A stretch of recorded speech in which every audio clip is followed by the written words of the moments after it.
Good morning, everyone. I am Suzanne Lawson with Constellation Consulting, and we are pleased to present the 2020 New Mexico Summit on Health Equity virtual series. This series is funded by the New Mexico Department of Health Tobacco Use Prevention and Control Program and will take place each Thursday through June 25th.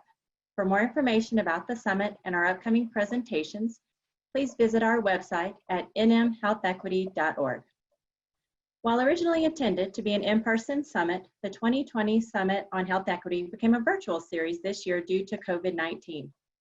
We appreciate the efforts of everyone involved in transitioning this event online, including our presenters, the Department of Health, Alliance Audio Visual, and the members of our Constellation Consulting team.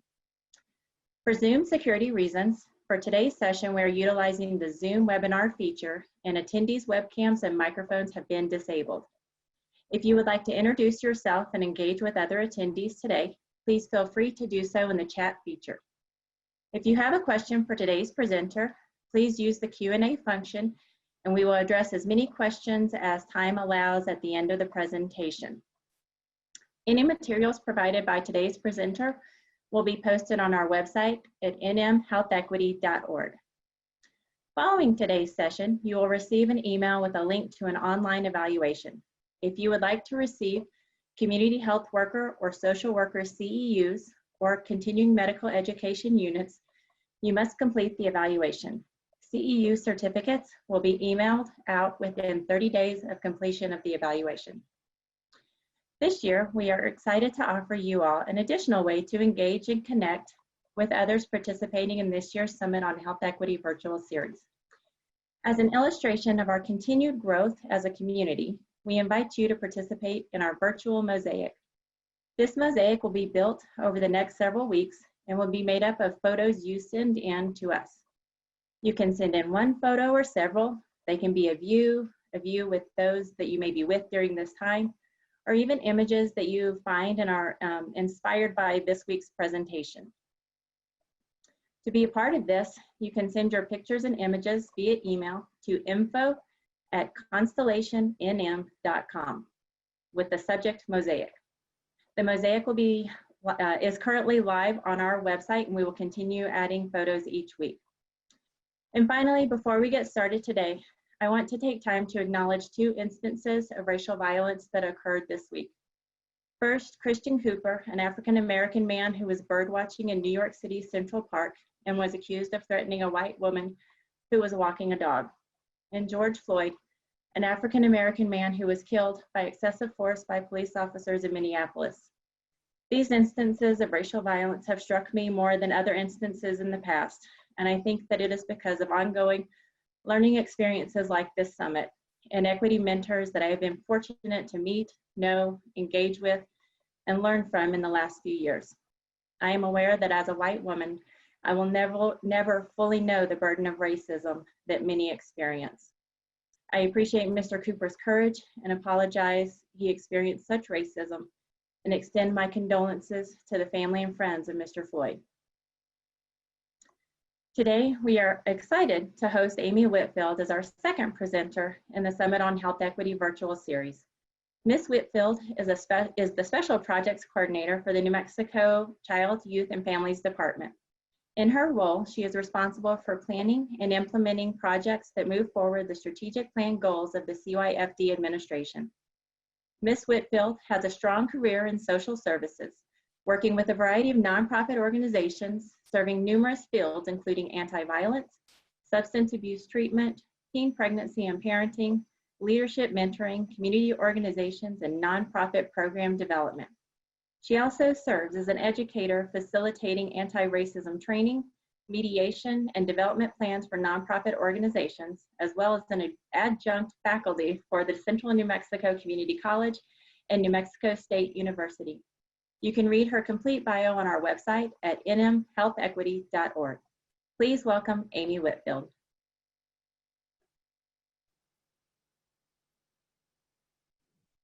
Thank you, Suzanne. It is really exciting to be here today with all of you. I'm really very pleased to be a part of the Health Equity Summit, pleased to be part of all of the other presenters that are presenting on Thursdays, and really excited that I get to talk to you all today about this topic of the inequity of professional feedback. And so today what I really am interested in doing is going through some conversation with you all around professional feedback and how we really have used feedback as a way to promote people from within our organizations, within our agencies, but that it's sometimes that the inherent racism of our world, the institutional racism of our systems really inhibit how that professional feedback boosts other folks, right? And so that, you know, you can see time and time again in research where it talks about how women of color just are not in the same amount of numbers in leadership. They're not in the same amount of numbers in nonprofits. They're not in the same amount of numbers in for-profits. Definitely not in the same amount of numbers for-profit Fortune 500s. And that's a huge problem that we really need to have conversations about and really try to think about why that happens. So today I want to talk to you really about I want to share some of my personal experiences that I've gone through in this in my career, talk about personal experiences that I've heard of other people, and talk a little bit about how we might be able to look at that as a systemic problem. I would love to say that my personal stories are very individual and unique. But the reality is that as I talk to my mentors, as I talk to young women of color that I mentor, as I talk to friends, my stories just don't seem very unique anymore. Stories of how I got to where I am, stories of the difficulties of how I got to where I am, really seem to ring true with just about any other woman of color that I have conversations with. And so a while ago, I decided that this is something we need to really have conversations about. And so I'm really excited that the Summit on Health Equity allowed me to use this space to have this conversation, knowing that what I'm saying isn't the whole picture. And so I really do invite you all throughout my presentation and also at the end to really be able to provide questions so that we can really talk about what things am I missing as I talk on this, or other things that you all really think should be brought up. So today, sorry, I'm not moving it yet. Okay. So today, my objectives for this presentation is to first really describe why professional feedback is inequitable, right? Why these accepted evaluation practices that we have aren't really doing the same thing for every single person. You know, we have accepted them. They're not all that vastly different between organizations that we all work at. And so how is it that in all of our organizations, we've accepted this thing that is inequitable? I also want to talk about what I believe is the distinguishing factor between cultural competency and cultural humility, and how we really need to factor that into the evaluation and the feedback practices. And then the last thing I want to talk about is just, you know, for us, right? Like we always want to think about solutions. We always want to say, how do we move forward on this? And so I want to talk about things that I think people who supervise can do. And also I want to talk about for those of us who are in the situation of being supervised in a way that we think is inequitable, what can we also do? And so those are the things that I really want to cover today. So I want to start by just talking about a story that I have about the professional feedback path to inequity. And it's the story of me and a bunch of friends. I had an evaluation one day. My evaluations, I didn't really ever think about them. I didn't think about them being inequitable. I didn't think about them being problematic. I just thought about them being part of being a person, a professional person. And so I had an evaluation one day, and it just so happened that that same day I was going to have drinks with some friends that evening. And one of the things that my supervisor said to me, I didn't connect with it in any way. And the thing that she said is, "You're really intimidating." And I just, as she said that, of course, in the moment, I said, "Thank you for that feedback. I'm going to work on that. I appreciate you giving me that feedback." And so then that night when I was having drinks with my friends, I said, like, what about me is intimidating? I walk around all the time smiling as much as I can smile. I feel like I'm always offering help to other people. I feel like I think about my words before I say them. So what is it about me that's intimidating? Because I really do want to work on that. But then, the 4 other women who were sitting around the table, all of us being Black women, said to me, "You're not intimidating. Black women are intimidating. It has nothing to do with you.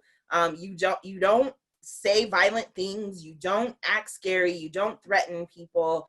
So that information of her saying you're intimidating doesn't actually have anything to do with you. It has to do with the perception of Black women in general.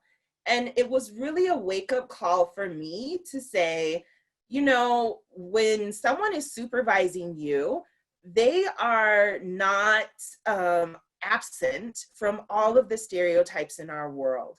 They're not absent from the inherent biases, the unconscious bias. They're not absent from the things that they see on TV. They're viewing me through the lens of our institutional racism.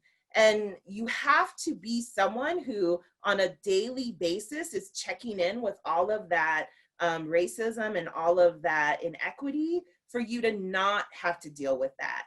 And then just one day when you forget to check in on that might also be the day that you're writing somebody's evaluation. And so that's really what started this for me, of really thinking about, first of all, how do I get feedback and what of it is inequitable and what of it can I use? But then also, how do I, as a supervisor and a manager, also give feedback? Because just because I'm a woman of color does not mean that I am also absent of all the biases, right? It doesn't mean that I have some amazing ability to not be affected by the things that we see in TV and the things that we see on the news and the things that we all learned as children, the stereotypes that we've learned. And so I also have to be engaged in this process of making sure that I'm giving equitable feedback. So we want to talk about the inherent racism in evaluation, right?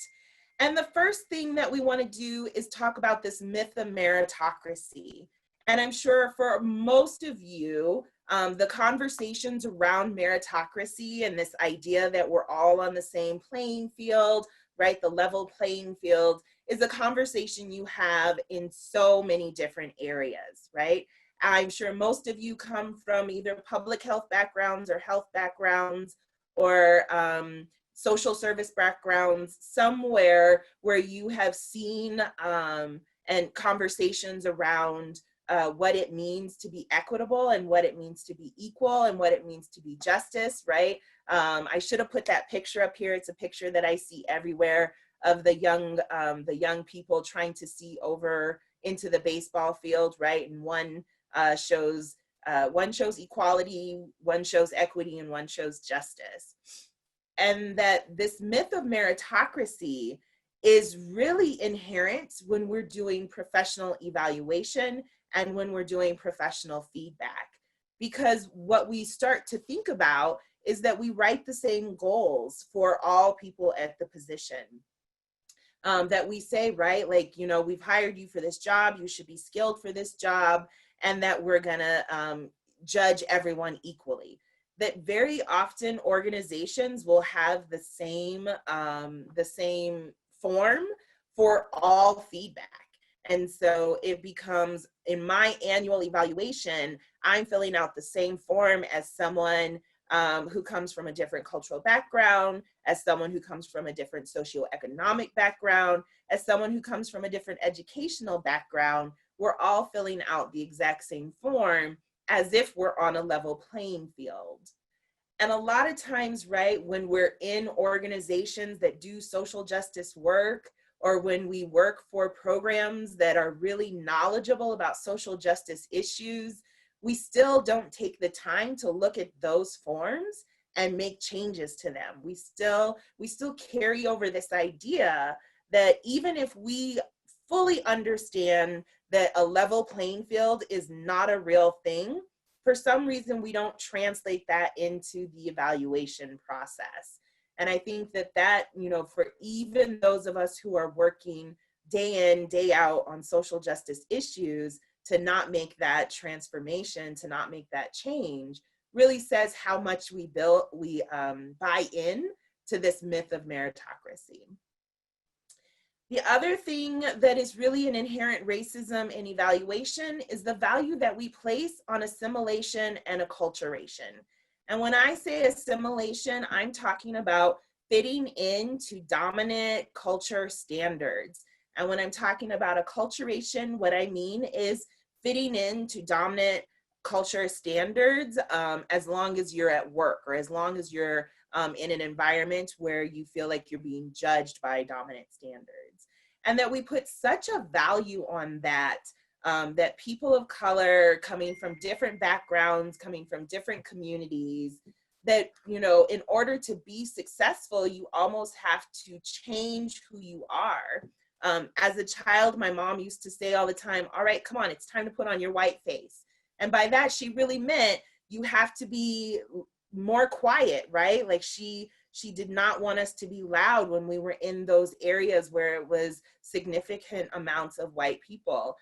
She did not want us to misbehave, right? Like, you know, if we were on the playground and everyone around us was a person of color, you know, our attitude was a little bit more allowed than if we were in a grocery store and everyone around us was white. We learned at a very young age that you have different standards for how you act when you're within your own community versus the way that you are when you're in a dominant or white community.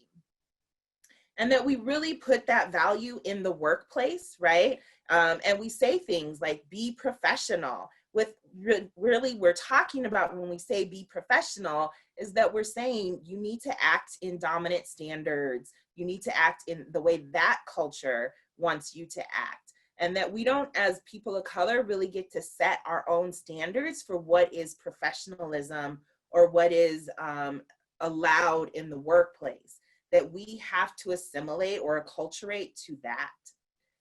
The other thing that I really talk about when we're talking about the inherent racism in evaluation is the cultural difference in understanding ranks, right? In understanding how people judge. So, you know, when you look at the forms, you see things like, you know, this man here on my picture has outstanding, excellent, very good, average, or below average. I think the forms that I've seen most recently say, you know, meet standards, exceed standards, or doesn't meet standards, or doesn't meet expectations. And that we have to remember that there's a huge cultural difference in how we understand those things. That when you come from certain communities, exceeding standards means different things. I had a supervisor once that we had the evaluation. This was very early on in my career. And we had the evaluation and she said to me, "You're wonderful. You have done everything great. I have nothing to tell you that you need to work on." And then I got the numbers back and I didn't get 100, right? I expected to get 100% from the things that she said. And so then I asked her, I said, you know, how come I didn't get all fives if you don't have anything to say to me? And that she said, well, if I gave you all fives, you wouldn't have anything to work on. So I don't give anybody all fives because I think there's always something to work on. And I just really started thinking about just how different our understanding of those rankings were, right? Because for me, when it says exceeds expectations, if I've exceeded the expectation, you should give me the 5, right? But that in her head, that like no one, or the most absolute perfect, never does anything wrong, that person deserves a 5, and that most of us are probably only going to get a 4. And that she and I were never going to agree on that, because it really was just a difference in understanding exactly what those rankings or those categories meant, right? So I'm going to take a second here and ask Suzanne if there's anything in the questions that have popped up that we want to look at, anything that we want to just take a moment to address here. There are no questions at this time. Okay, thanks, Suzanne, appreciate it. So the other thing that I want to talk about is, right, like just how much stereotypes affect what's happening in the workplace, right?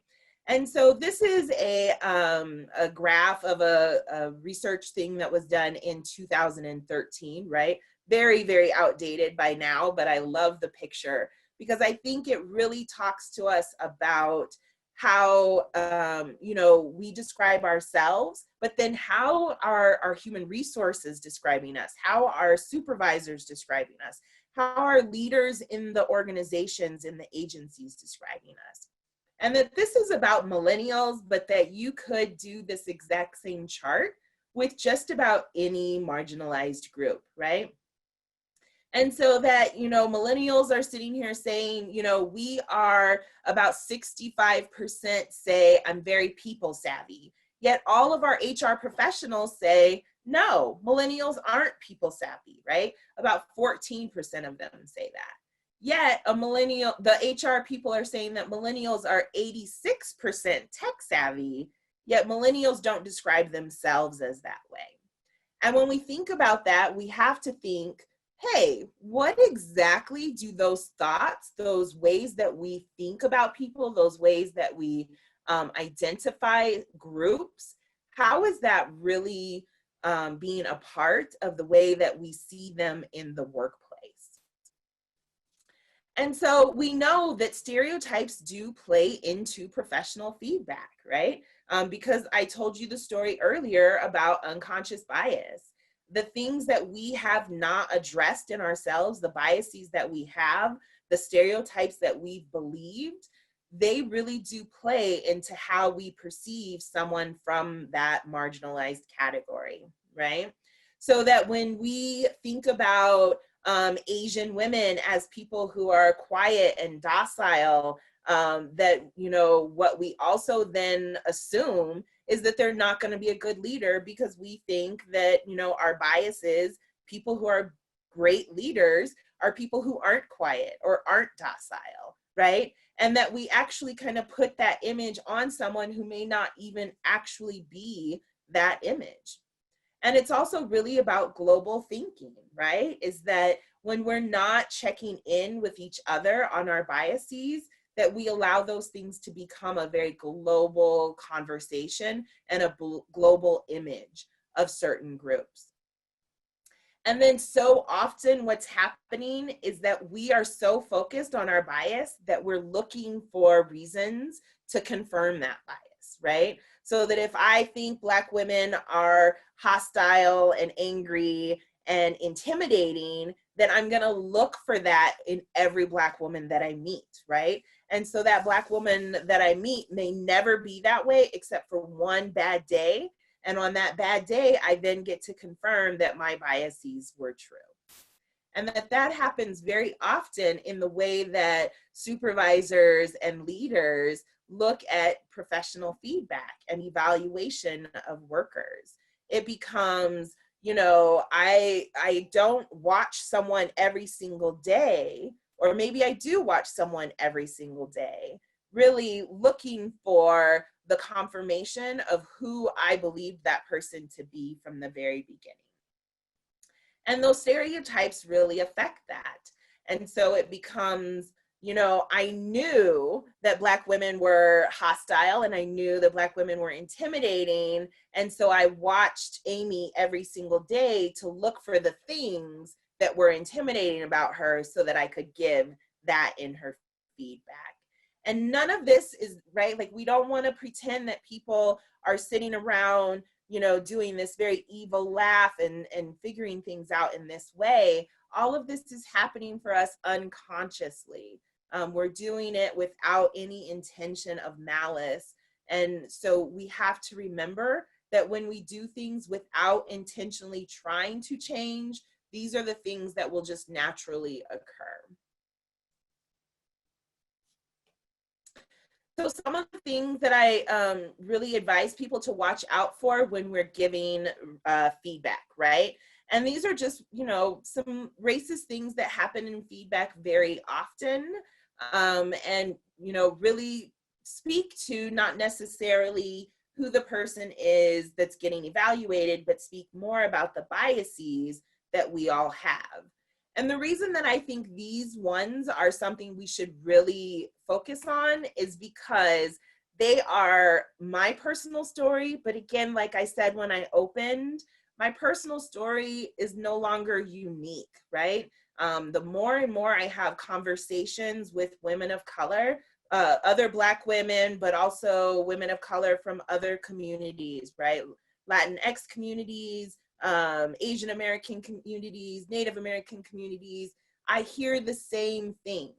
And so if I can continually hear these same things and that research is showing these same things, we know that these aren't just individual stories, that they really are a part of the institutional racism in our society. And so one of the things, right, that comes up for many women of color is colleagues or customers are intimidated by you. They're afraid to approach you. This is something that I hear from young women that I mentor all the time. They're always wondering, why are people saying this about me? And especially for those folks who have tried really, really hard to acculturate into their professional work culture. For them, it's a huge question of, I've spent so much of my time trying to look and act and be like other people in my workplace, and yet the feedback I still get is that I'm the person who's scary. And how does that happen, right? Other ways of saying this are, you should smile more, you should be more friendly, you should be available to help more, those kinds of things. These are racist codes that get said in feedback all the time. Another thing that happens all the time is people say, you're just not prepared. You're unprepared for the work. And again, this really comes into this idea first, right? That, for many people who are trying to acculturate to these standards, they have to learn a whole new way of being within their work culture, and probably aren't being provided the initial training for, like, here's how we do things. These are our standards. These are our values. These are the ways that we work. And really that comes from the idea that those of us who are in supervision roles or management roles, we often think that the things that we value and the way that we act is common sense, right? I hear people say all the time, I shouldn't have had to explain that, that's common sense. But common sense is really culturally bound, right? Is that common sense for one person is really connected to the culture that they come from and the standards that have been developed for them in their community. The other one that I get all the time, which is so odd, I think, is my mentors tell me all the time that they've been told to temper their passion, right? Don't be so excited, tone it down a little bit. And it's really odd because in interviews, we always ask people, or most of us ask people, why are you interested in this job? And that we get very excited when someone says, I'm passionate about this issue, I'm passionate about this work. Yet then in the workplace, they're told, you need to tone down your passion. Another racist code that comes apart is you're not part of the team, is really that whole idea that the team is automatically open to you, and that if you don't join in and be part of that team in this really amazing way, then that's a problem with you. That's not a problem with the team. That we rarely ask, is the team being inclusive so that I can be part of the team, right? And then the last one, which seems like it's really great positive feedback, is this: we couldn't live without you. And the reason I say that statement is so racist is because often that statement really hinders people from moving forward, because the idea in the boss's head or the supervisor's head is, I couldn't live without that person, therefore I'm probably not going to promote that person. Therefore, I'm probably not going to give that person opportunities to shine outside where they might be able to lead. And so that women of color are very often getting limited opportunities because supervisors and managers are thinking, there's no one like this that I could find again, right? I have to hold on and keep this person because who would fill their position, right? Because not only do I have to find a great employee, but I also have to find a great employee who fits my vision of a diverse team. I have to find a great employee who is not only fitting that vision of diversity, but also is willing to work with me and be understanding of the ways that I probably stick my foot in my mouth sometimes, right? And so of all of these, the one that is most racist to me is the one that seems like a positive thing, because it's very hidden that there might be some negative outcomes from that. So a few years ago, there was a study done, and they used New Mexico as one of the sites. And it was done by the Building Movement Project. And they did the Race to Lead survey. And I just think it is such a great assessment. It was just done on nonprofits here in our area. It looked at California and I think South Carolina or North Carolina also. But it gave such an amazing picture of the stories of people of color in nonprofit organizations in leadership, right? How they got to leadership, what was the stumbling blocks for them,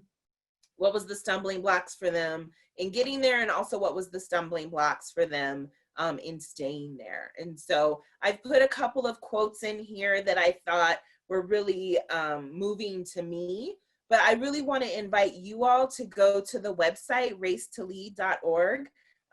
There's several surveys or several of the reports there from the survey. I think it's a really great way to look at this story, this issue in a much larger fashion, to really think about all of these different ways that being a person of color is really impacted in getting you to leadership. And one of the things that I love about this, the study that was done, is that it really compared what people of color in leadership and what white people in leadership, the different thoughts and the different reactions that they were having. And so I think it's a really good way for you all to look at that. So throughout the presentation, I've put a couple of quotes and some charts in here that talk about that. But I just want to give a plug for people to go and look at that more in depth. So is there anything in the question box that we should look at before we move forward, Suzanne? No questions at this time. Okay, thank you. Okay, so the other thing that I really want to make sure that we think about is that diversity is not acceptance. It's not inclusion. It's not anti-racism. That we have spent so many years trying to build up the number of people of color in our organizations and in our agencies. And that has been a really great thing. But at the same time, that's not exactly the end, right? That's only the beginning. And so that bringing in a person of color is not the win, right? That you have to bring in a person of color, and then you have to make sure that the space for them is inclusionary, and you have to make sure that you're retaining that person. One of the worst things I think that we do is we look at these statistics of how many people are in leadership and, you know, what's their cultural background, what's their gender. And that we forget to ask other questions like, are they getting paid the same amount as the other people? And not just are they getting paid the same amount as people right now, but are they getting paid the same amount as people historically, right? So if the person before them was paid, I don't know, $80,000, are you paying them that exact same much? Are you asking them to do the same amount of work?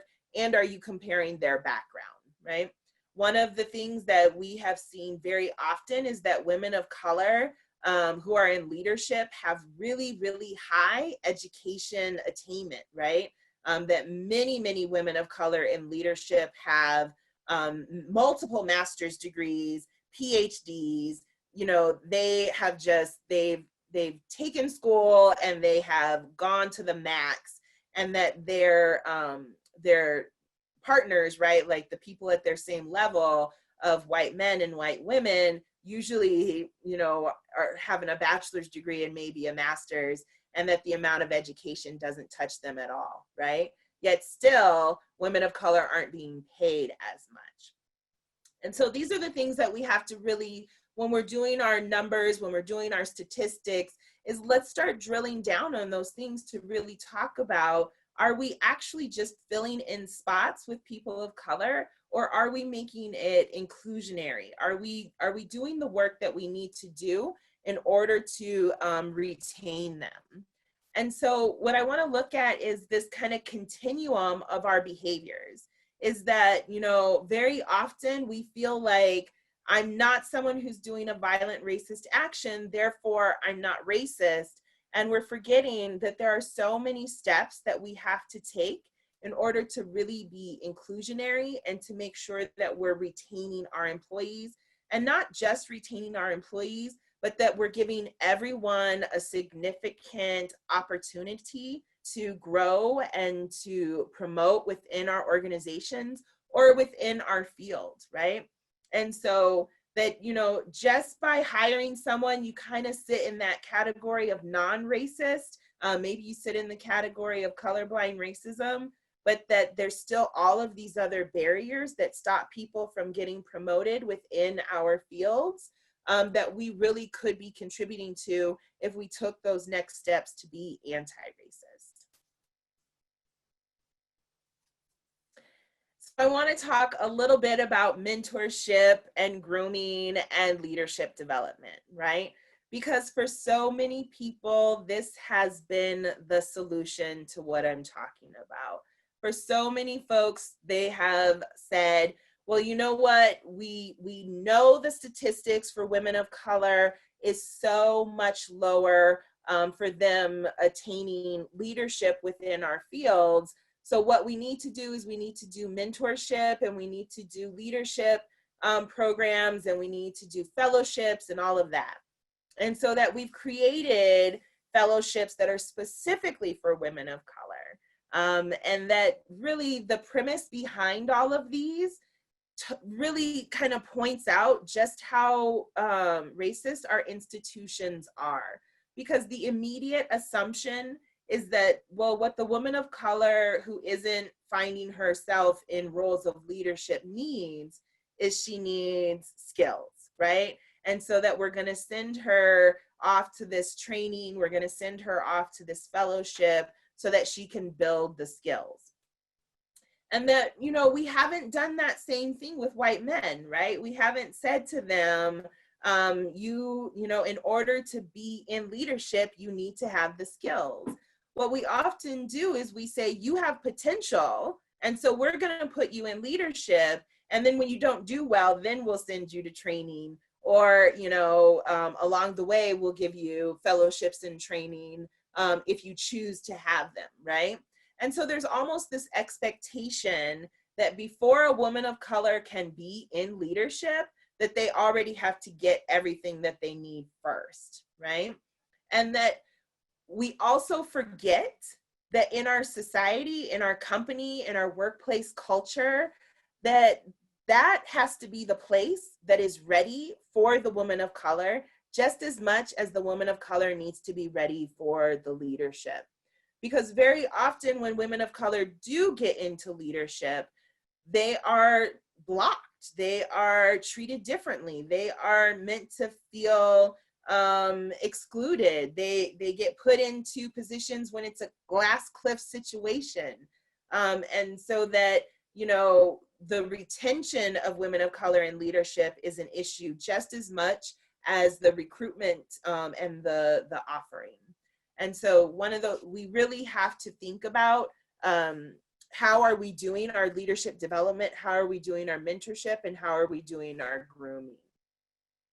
This is a quote that again comes from the Race to Lead survey that I just thought was, again, it spoke to me. It's something that I heard from my mentors over and over and over again. So many of the mentors that I have had in my life didn't get to be the executive until they left and created their own companies, right? That they did amazing, amazing work in large organizations and in small organizations, and still got passed over and passed over. And so it wasn't until they said, I'm just going to go start my own company, that they were given, and actually not given, right? Because when you start your own company, it's taking leadership. And so that's when they were able to really become the leaders that they'd always wanted to be. And so that's why this quote just really spoke to me, is because I've heard so many stories about really, really, I say really too much. I've heard so many stories about people with skills and knowledge and the capacity to just really change organizations, not given that opportunity. And so that instead, organizations miss out on them and they go and start their own companies. And so, you know, I think these are things that I've already said, right? Is that, you know, when we're developing leaders, we really start talking about skills not existing and trying to build up those skills. But what we really should be talking about is that this is a systematic problem of women of color not being accepted in leadership. And so that what we have to do is we have to develop our workplace cultures. We have to make sure our workplace cultures are open to women of color leadership. And then another thing that really happens when we're talking about leadership for women of color is that we put them as the token, or we put them into these designated areas, right? And so, you know, you can look at a huge organization and they've got, you know, one or two people of color that are the leaders. And usually those people lead the diversity project, or they lead the urban initiative, or they lead the poverty initiative, or something like that, right? Is that we're often putting women of color into leadership only when it is specifically to work within their own communities. And we forget how unwelcome some of the workplace culture can be for women in leadership.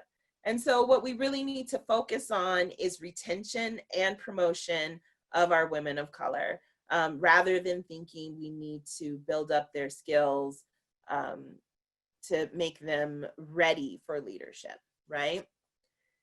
The other thing when we're talking about mentoring is that for many women of color, again, this chart comes from the Race to Lead survey, many women of color, when you compare it to white men or white women, they're not finding mentors within their own organizations, that they have to go outside of the organization in order to get their mentorship, right? And so that you see the comparison of 41% of women of color say that they have mentors within their job, and 63%, right, like that's a huge jump, say that they've got the mentors outside of their job. And I think that really becomes, again, about, are we creating a workplace culture that feels inclusive, that feels like someone can really get the mentorship within their place of work? Does the workplace culture really build that space up for them, right?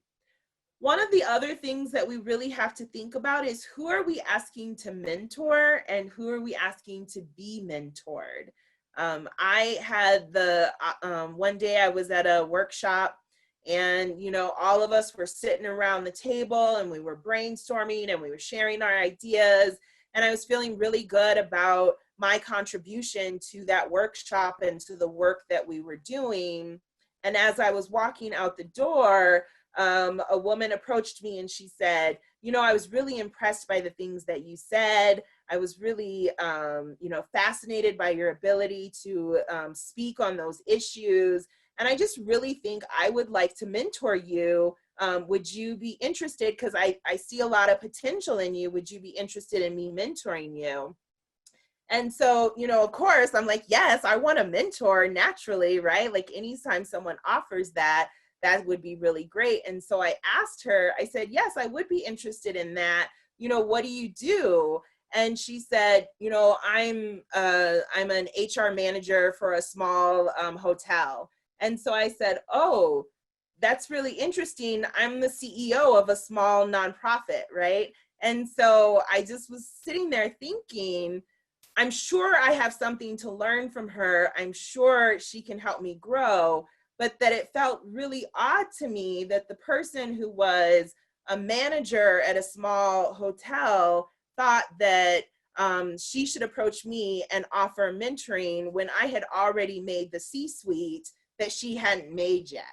And so, you know, this is one of the things that we're talking about, is that very often our workplace culture really thinks that women of color need that mentorship, and, you know, really thinking that it is white women or white men that who should be giving that mentorship, and really not thinking about, well, are you the right person to give that mentorship? Have you learned what you can learn in order to help that person grow? Are you the place where that person wants to get to? You know, and so we really want to think about, when we're asking people to mentor, or when we're asking people to be mentored, are we putting some bias into that as well? So I want to start to talk a little bit about solutions. But before I do that, Suzanne, let me check in and see if there's any questions or comments that we might want to address. No additional, or no questions at this time. Okay, thank you. Mm-hmm. And so looking at solutions, I want to talk about cultural competence, and I want to talk about cultural humility. And for many, many years, we have been trying to bring cultural competence into the work that we do. There are very few workplaces who haven't engaged in some sort of diversity program or cultural competence program. And that has been something that has really been successful in our society. And I think that it has had the power to really move forward a lot of women of color into positions of leadership and decision maker positions as well. But what I want us to really talk about is, how might cultural competence not be enough, right? And so when we talk about cultural competence, we're talking about this idea that I'm going to go and I'm going to be taught about somebody's culture. I'm going to learn about somebody's culture. I'm going to, you know, take a training on it. And then all of a sudden I've achieved, right? Like I have become competent in that culture. And now I'm able to work with those communities in meaningful ways. And that it always, when we talk about cultural competence, it seems very limited, right? It seems like you're going to take a class, you're going to learn from that class, you're going to achieve something, and then the process stops. And that also, when we're talking about cultural competence, it puts a lot of work on the marginalized group to really be the ones to say, here's what you need to know about me. Here's what, how you need to interact with me. These are the ways that you want to talk to my community or talk to me individually. And that can really, you know, bring it down to this very stereotypical thing. And so that we're not really shattering stereotypes when we talk about cultural competence, because what we're doing is we're stereotyping groups as very monolithic. And there are so few cultural groups that are monolithic in nature, right? If you have met one Black woman and she tells you what it's like to be a Black woman, all you have learned is her personal story about being a Black woman, right? You have not learned what every other Black woman in our nation would appreciate and would like to be interacted with and will expect, right? But cultural humility, on the other hand, is this very ongoing process, right? Is that it is not about taking a class and learning and achieving. It's about constantly self-reflecting, right? Like your own personal critique and challenging those biases that we have and challenging them and unlearning them, right? That it is a process that goes on and on and on. And it only starts when you identify what is the thing that you need to learn, right? And then it also connects to the social justice issues, is that when we talk about cultural humility, it's not just about let me connect with that community. It's also about understanding that there are social justice issues that result in why that community may not be in leadership at this time, right? Or why the field is not a level playing field, or those things. And so I always want to advocate for cultural humility instead. And I think cultural humility gets really difficult because it's not the way we're taught in our society to achieve success, right? That that our society is very individualistic, and it says, put yourself at the center, right? Think about you, think about who you are. Even when we're saying ways to be really great and altruistic and inclusive, we say things like obey the golden rule, right? Treat other people the way you want to be treated. And when we have that kind of mindset, it says you're the center and that you get to determine what's good, what's bad, right? If I'm going to treat you the way I want to be treated, I'm dictating what is a good way to be treated and what is a bad way to be treated. That I, as the center of all of this, get to determine what's right, what's wrong, what's respect, what's disrespect, right? What is of value, what is of worth, right? Like me, I get to be the center of all of that. And that's just kind of how we're taught to be successful. That's how we're taught to be professional in those ways. But what cultural humility does is it says, we need to take me out of the center, and we just need to make me one of the spokes on the wheel, right? Me is nothing more than than my own personal values, but they have no more weight than someone else's values. I don't get to determine what a safe space for learning is looking like. I don't get to determine what the safe space is for inclusion. That is determined by other people, and that I have to go through a process of learning what my values are so that I don't unintentionally put them on someone else.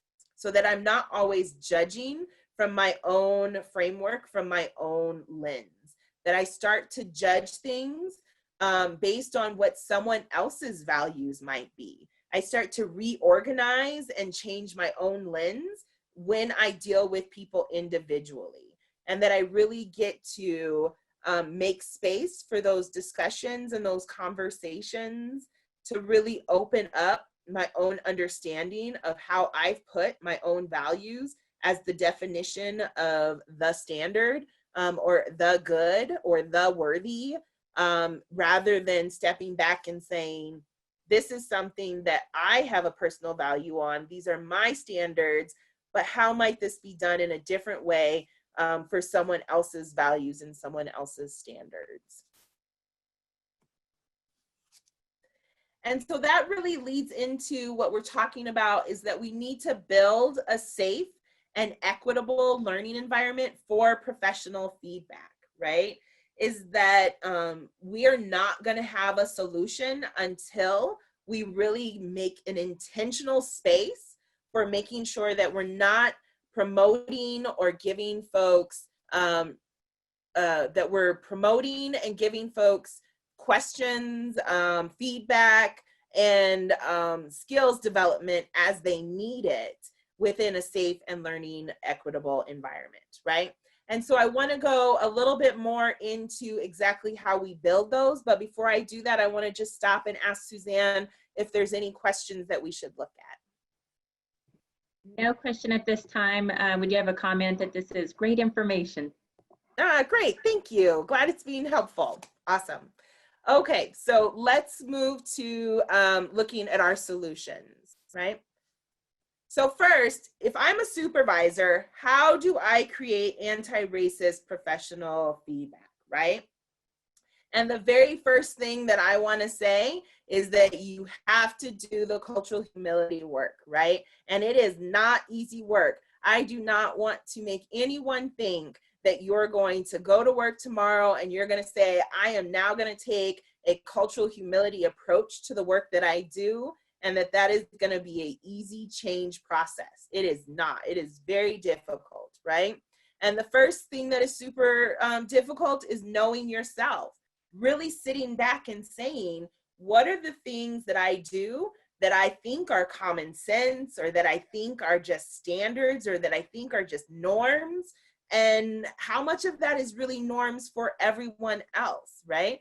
How many things am I saying, well, I don't have to tell somebody that, they should just know? How much of that is because of my own culture and not someone else's culture, right?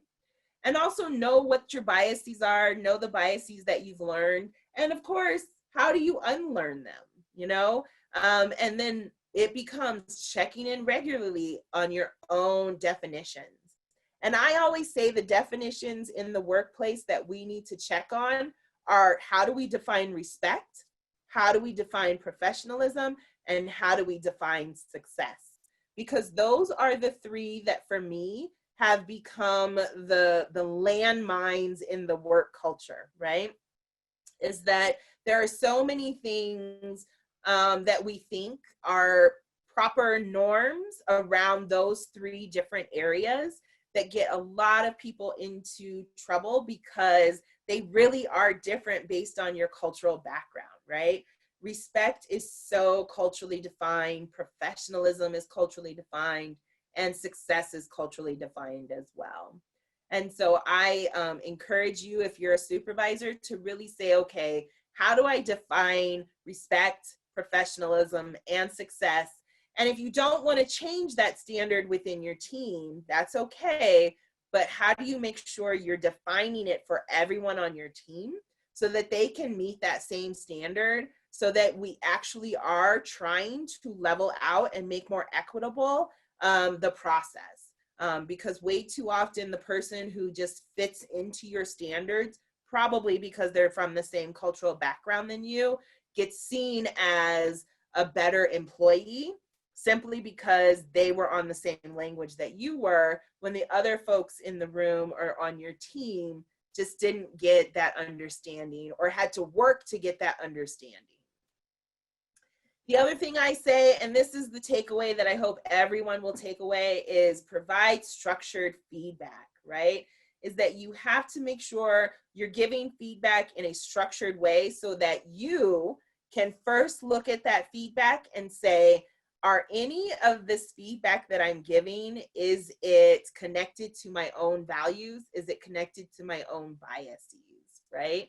And how do I rearrange that to make sure that it really is less subjective and much more objective? And there are so many ways to provide structured feedback. We could do a whole different training on just how do you give structured feedback. But you know, my advice to people all the time is that when you're giving feedback, if you're not directly relating what you are talking about to an actual situation, you're probably more subjective than you should be in giving that feedback. And in a couple of slides from now, we'll talk exactly about what I mean by that. And then the other thing is that when you're the supervisor, you have this opportunity to really find some space in changing the culture of the workplace, right?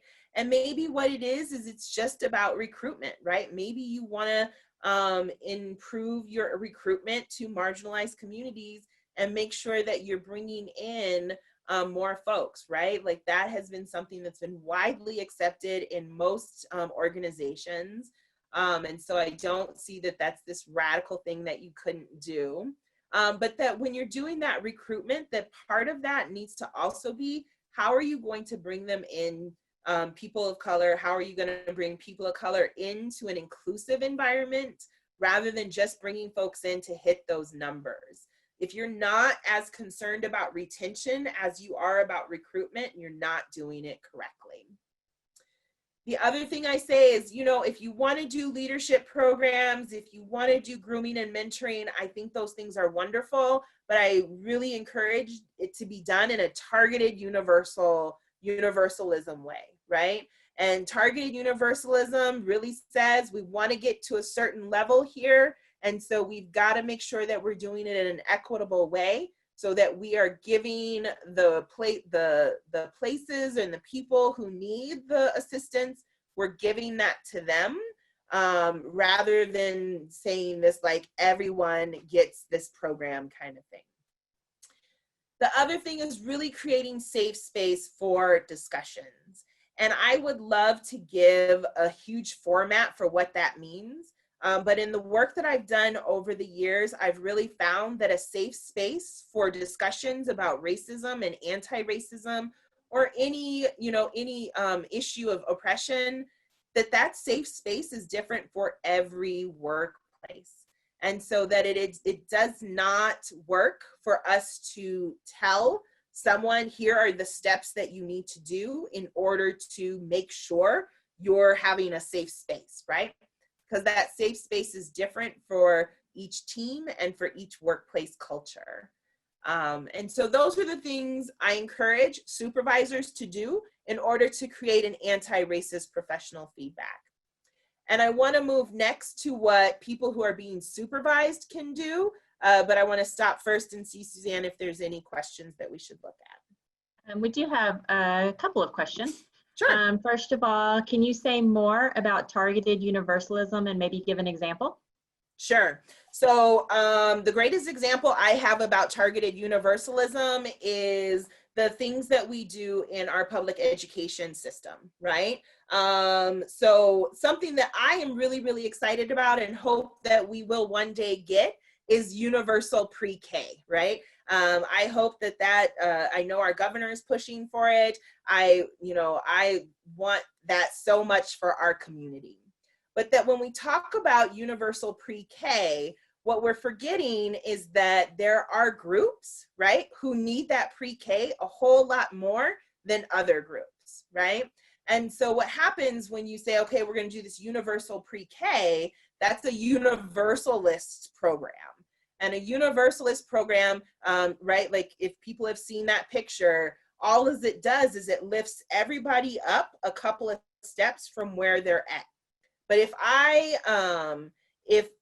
have $5 and you have $10 and someone else has negative $5 and we give everybody $5, we've still maintained the inequity, right? Because the person with $10 now has 15, I have 10, and the other person has 0, right? And so we still have the inequity. But when we say a targeted universalism program, so if we're talking about universal pre-K, instead of having this universal pre-K program, what we say is we know the factors that stop young children from having success when they get to kindergarten. And we know that those factors are often race, and we know that those factors are often socioeconomic class, right?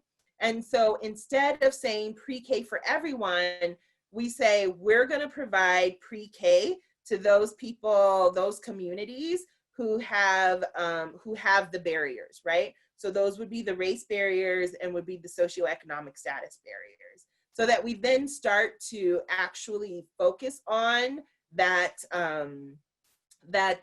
inequity, right? We start building, and it's not to lower anyone else, right? But it's to say, if I've got $5, this person has negative $5, that it doesn't make sense to give us both $5. It makes sense to give that person $10 so that she and I can now be on a level playing field, right? And so that's targeted universalism. And that when we talk about that in the professional sense, right, what we know is there are multiple barriers to women of color in getting into leadership, and that's not about their skills, right? And so that what we should do, instead of saying we're going to have a fellowship, we're going to have a training and everyone gets to go, we need to start doing programs that are very focused on how do we work with women of color and making sure that they can get into leadership development programs that are not about skills building, right? Because again, it's rarely about their skills is the reason they're not getting promoted, but putting them into positions and opportunities where they really can shine, because we know that that's the community that's not actually getting those.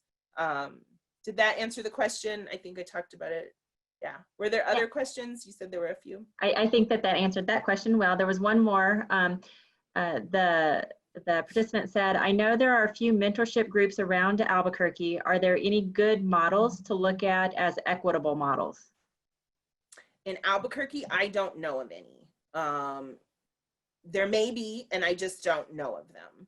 Are there other models that you know of not in Albuquerque? Yes. So the YWCA in Chicago has an amazing program.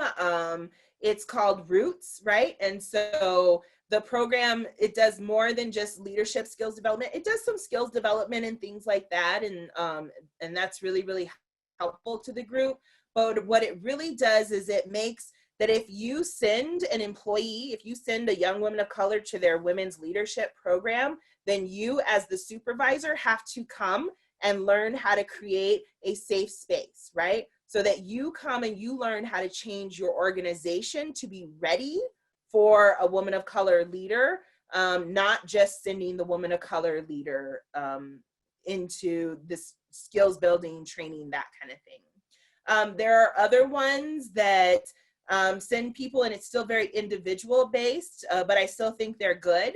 And what they do is that they really create peer networks so that women of color who are in leadership have support systems, because they know they're going to face racism, right? They know that them being put into a position of leadership or decision maker is not going to stop the racism that's happening within that organization. And so they very often are very focused on mentorship groups and peer support groups. And those peer support groups, it needs to be really, really clear that those peer support groups aren't just come in and have conversation and support each other, that those are really focused on how do you deal with the racism in your organization, so that it is training and it is in development around how do you handle when the director that you have keeps wanting to touch your hair, right? Or how do you deal with walking into a room and being completely ignored because you're a woman of color?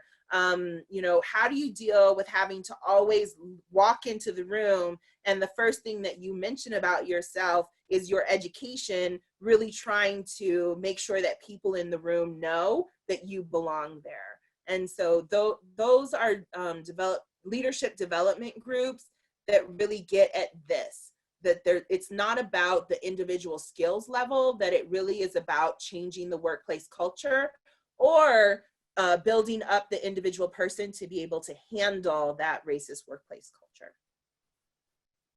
Okay, they said, thank you for the resources. We got one more. Let's do one more question on this slide and then we can move on, I think. Okay. This person said that they are scheduled to present on a topic in September that has been accepted as a CEU for cultural competency. And what suggestions can you offer to present in a cultural humility format? Right. So, I mean, first take the structure of cultural humility rather than the structure of cultural competence. And I think, right, there's so much information out there about cultural humility, but I think really the key thing when we're talking about cultural humility is that it is not the work of the marginalized community. It is our own personal work when we're talking about cultural humility, right? Is that if I'm not focused on building my own knowledge and skills and checking in on my own biases, I'm really just making more work for another group, right? And I think one of the ways that this became really clear to me is that when we, at an organization I was at, we wanted to do a ton of outreach to the transgender community because we were looking at the statistics and just found that so much of the issue that I was working on was affecting the transgender community. And so, of course, the first thing that we said is, let's invite people from the transgender community to come in and tell us about how should we interact with you? What are the things that we should say? How should we make our brochures look so that you will come and see us, right? And we brought folks together, and at the very beginning of the meeting, one of the people that we invited said really clearly, you guys are the folks with the problem, not us, right? Like, what you need to do, instead of asking us who we are and how we act, what you need to do is look at your own policies and procedures, right? Which of those policies and procedures are welcoming, and which of those policies and procedures create exclusivity. Think about your hiring practices, right? Don't hire someone just to fit into that tokenizing role, but make sure that you're doing some hiring procedures that create recruitment as well as retention. And the other thing they said to us is, really think about if you're the best person to provide these services. Because if you have to call us in to ask us how to provide these services to us, probably what you should be doing is raising money for us to have our own organization. And that moment was just such a learning experience for me around cultural competence versus cultural humility. So I'm not sure if that really gives you a lot of information. We can talk more. You can email me, we can call, we can talk a lot more about what you might want to present in your own training. But that's the framework that I would say. Okay, thanks, Amy. Yes. So I want to end by talking about, if you are a person who's being supervised and you feel like the feedback that you're getting is biased and feeds into this, here's some things that I think you can do, right? Is first, you have to really say, okay, I'm going to deconstruct the professional feedback so that I can use it. Very often the information that we're getting isn't something we can use if it's so biased, it doesn't connect with us. So the first thing I say is, with whatever feedback you're getting, first, try to find out what is the value add to who you are as a professional, right? And separate that from the bias, because of course, naturally what we're going to be able to see is the bias in what's being said.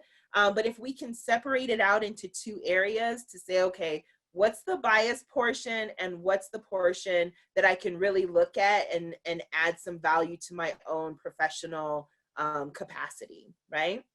And then the second thing is, can you link it to a situation? And this is what I was talking about earlier when I asked supervisors to try to give structured feedback. It's one of the great ways to do that is through what we call the SBI format, right? And that, first you identify what is the situation, you identify the behavior that was a problem, and then you identify what the impact of that behavior was, right? And that's the way that we can give structured feedback. But if the supervisor is not giving you that structured feedback, that's the way you can start to look at it to deconstruct the feedback that you are getting. And then how do you take action on it, right? If this is the situation and this was the behavior and the impact, what's the action that you can do? Either the action to change yourself or the action to have conversation with your supervisor or other decision makers in the office to really be able to change the way folks are seeing that. And really say, okay, how can it contribute to your professional path? How does it build your brand?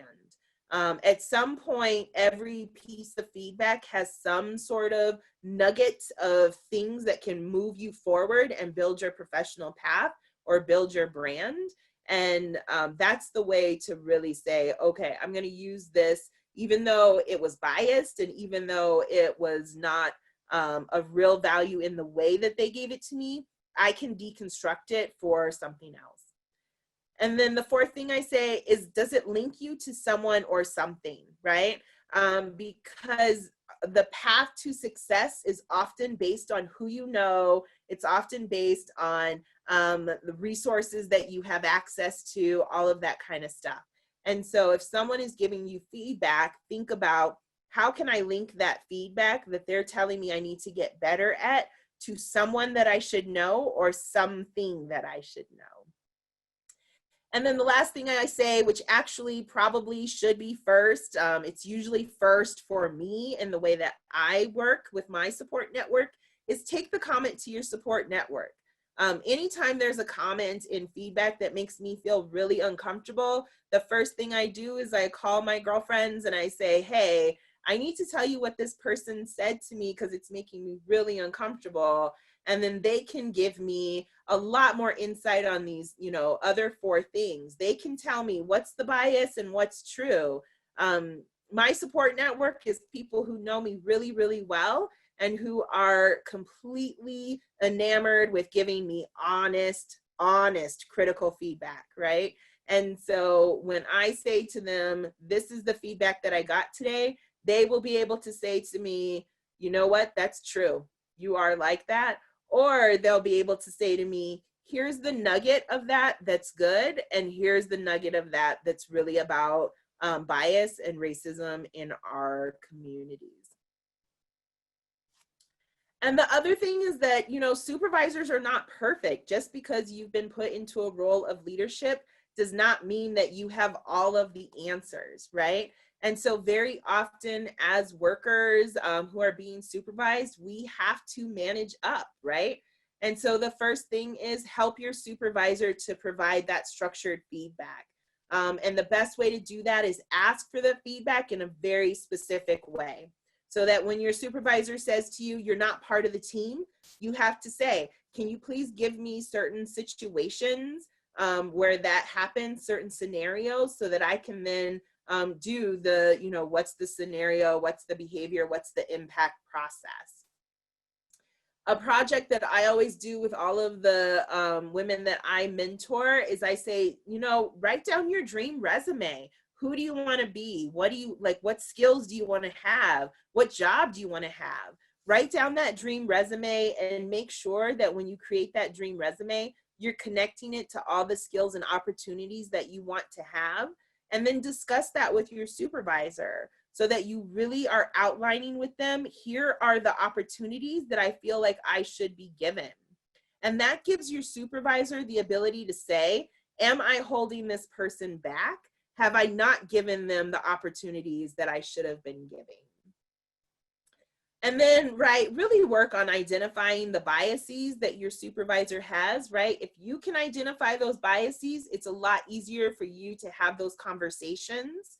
And then really determine what's your best response for that. Know the supports that exist for you, but also know the limitations of those supports. And then finally, sometimes our supervisors need help in understanding that they too are biased, right? Especially when we're talking about social justice organizations or health equity programs or things like that. Sometimes we go through these trainings and we get these lessons and we just feel like we've got it so good, right? Like, I'm someone who checks my privilege. I'm someone who understands inequity. I'm someone who really knows all of the disparities that exist for communities of color, and yet I'm still forgetting to check in on my own bias. And so sometimes a person that we supervise might be able to give us that gift of saying, I think something you're saying might be biased. But also know the limitations to that, right? Not everybody is ready to hear that information. So that is what I wanted to share with you all today. Thank you so much. It was such a pleasure to be here with you. I think we have some time left for questions if there's anything left there, Suzanne. Yeah, so we will now move into our Q&A. If you have any questions for Ms. Whitfield, please utilize the Q&A tab or the chat tab within Zoom. Just a couple of things. I am going to go back. We did have a comment fairly early on. from Sarah saying, thank you for bringing up the differences and perspectives in ranking systems. I've had similar experiences. Wow, great eye-opening chart. Also, Miguel had, I missed this in the chat window, Miguel had a couple of recommendations, I think, in relation to the mentoring programs, maybe around Albuquerque. So he mentioned SWOP's youth, that there's a great program in Albuquerque, and also Young Women United in Albuquerque. Jesse says, this was awesome, thank you. Emma says, great presentation, kept this, and add social worker engaged.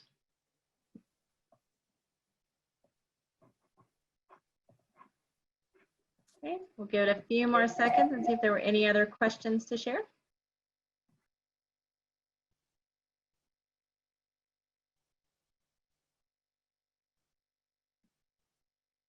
Oh, so sorry, Emma. She said ADD, attention deficit disorder. My apologies.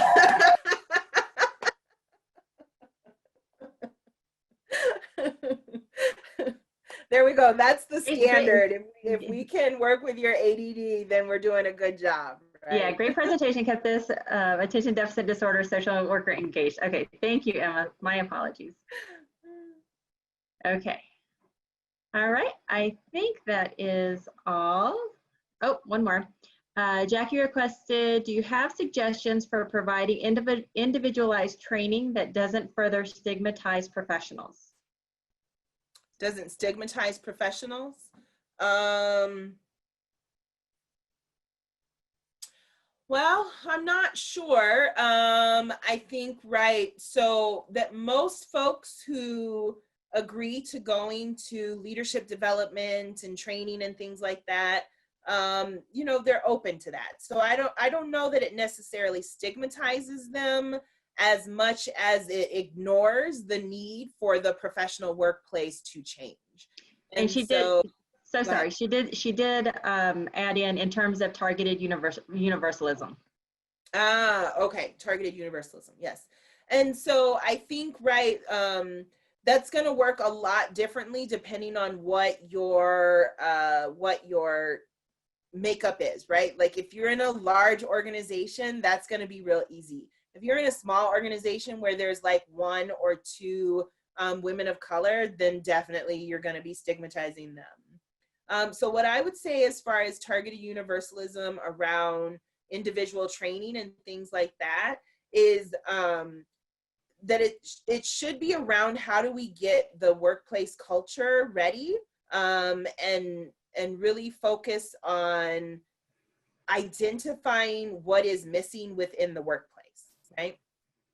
And so that's things like bringing someone in to look at your HR rules, look at your evaluation process. Is there a way for you to change your evaluation process that can be less of a, you know, everyone gets the exact same thing, that's much more individualized, much more individual based. It may also mean bringing in consultants, coaches, right? Bringing in training coaches. And so that it's not about sending someone away to a training, but it's about saying, you know, hey, we wanna put effort and energy into boosting you as a leader. And so we're gonna give you some coaching on that. That's, yeah, because, right, like, again, if you're in a small organization and you do some training, I can really see how how doing targeted universalism might end up stigmatizing. Okay. She said, right, thank you, that's helpful. And we had one more comment. This person said, as a professional human resource manager, you have given me a lot of good information and I really enjoyed your presentation. Thank you. Ah, great. Super awesome to have a human resource manager. Very often what I get is a ton of social workers. And so thank you. Thank you for saying that. Awesome. So thank you, Ms. Whitfield, for all of your time and expertise today. We appreciate all of your efforts towards helping us create an equitable New Mexico. And thank you to all of you for joining us today. We look forward to seeing you back next week as Dr. Nancy Lopez's presentation, How does data contextualize how we play in New Mexico, the value added by critical race theory and intersectionality for social justice inquiry and praxis? Have a great afternoon, everyone. Thank you.